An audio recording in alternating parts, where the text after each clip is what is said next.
Community tells us how a missing woman touched their lives.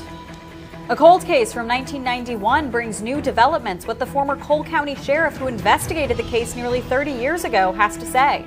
When there are issues that are unique to the African American experience in Columbia, I'm the champion. And the Columbia City Councilman talks about his faith and what's next. This is KOMU 8 News at 6. Coverage you can count on. KOMU 8 News starts now. We have new developments in a 29-year-old Mid-Missouri murder case. Good evening, everyone. I'm Jim Reek. And I'm Caroline Dade. Thanks for joining us. Cole County authorities have arrested a suspect in connection to a 1991 murder. KOMU 8's Marian Bouchot is in the studio with the details of the cold case. After nearly 30 years, the Cole County authorities have arrested a suspect in the killing of a teenager from Russellville. 15-year-old Greg Jones was reported missing in April of 1991. Officials say a neighbor found the teen's body in a drain ditch outside of Russellville 6 weeks after his disappearance.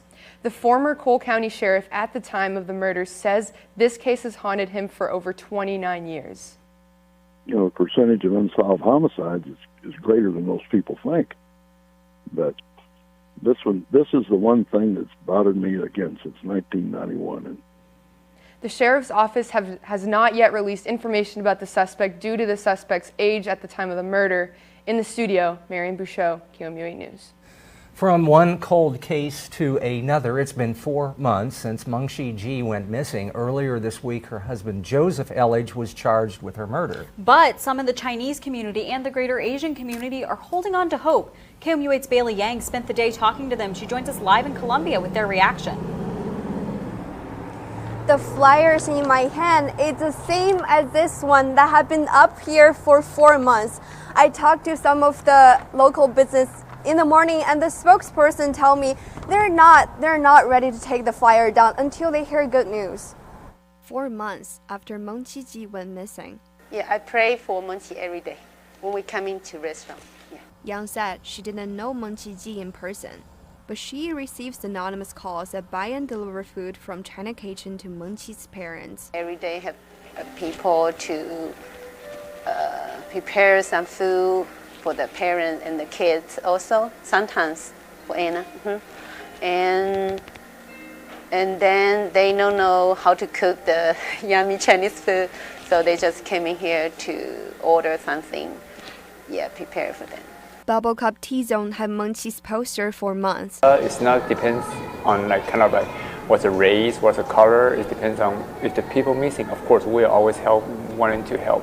And Hong Kong market still has Mengqi's missing notice on a window. One employee told me at this point they're waiting for a miracle. We translated some of our coverage into Mandarin for our Mandarin speaking audiences. If you want to read the Chinese version, go on our website at komu.com. 致我们中国的听众，如果你希望看到中国中文的版本的话，你可以去我们的官网查看，我们已经把它们 po 上去了，谢谢你们。Live in Columbia, Bailey Yang, KOMU News. As for the husband, he appeared in court yesterday for a hearing on child abuse charges. The judge set his trial for April 6th. This comes a day after he was charged with first-degree murder, even though his wife's body has not been found. But first, police arrested Elledge on suspicion of child abuse and neglect of a child. The Boone County prosecutor, Dan Knight, said he made the decision to file those charges Wednesday. We are under the influence of high pressure right now. That's why we've seen so much sunshine today, and that's going to continue for our Saturday. This high pressure system now to our south. We're seeing the southerly flow of that as we have clockwise flow around this, but our next storm system is this low developing off to our southwest. That's going to be giving us some rain heading into Sunday. Right now, those winds out of the south at 7 miles per hour. Those winds going to actually pick up as we head into tomorrow, and that's going to help us warm even more. Currently, we're already 9 degrees warmer than we were at this time yesterday, and we hit highs in the 40s today.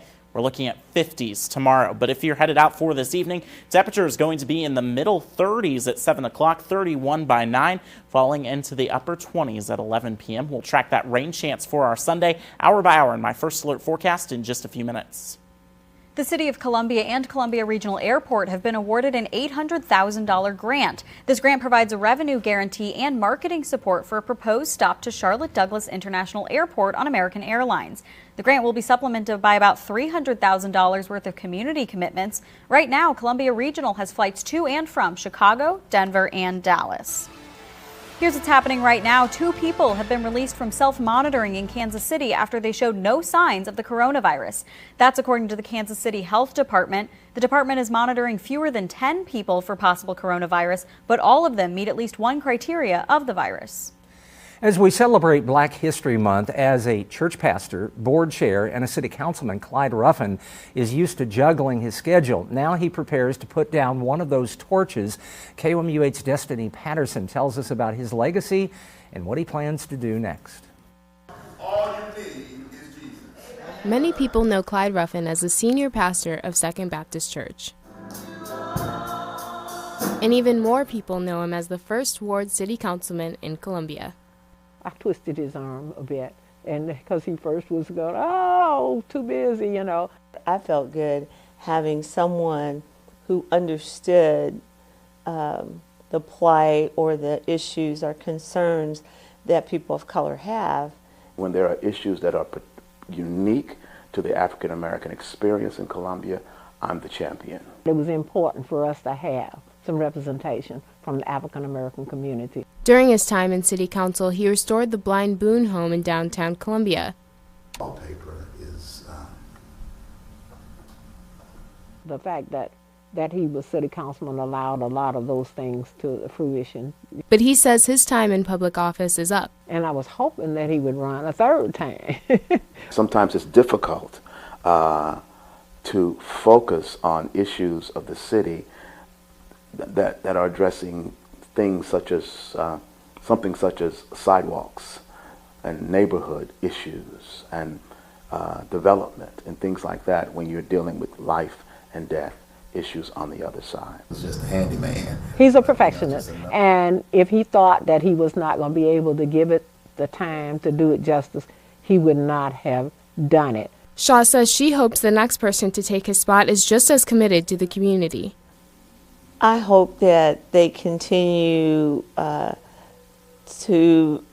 fight for progress for the inner city. Whoever takes that position is going to have some big shoes to fill. In Columbia, Destiny Patterson, KOMU8 News. Ruffin says he is working on a community center for the First Ward. Ratliff says whoever takes his seat on the city council will have big shoes to fill. After the break, Little Riders are earning big recognition. Plus, the story of a Mid-Missouri wrestler's against all odds journey to get back on the mat. And a lot of sunshine for our Saturday. Get out and enjoy it because cloud cover and rain return on Sunday. I'll tell you how much rain to expect in my first alert forecast. That's in just a little bit.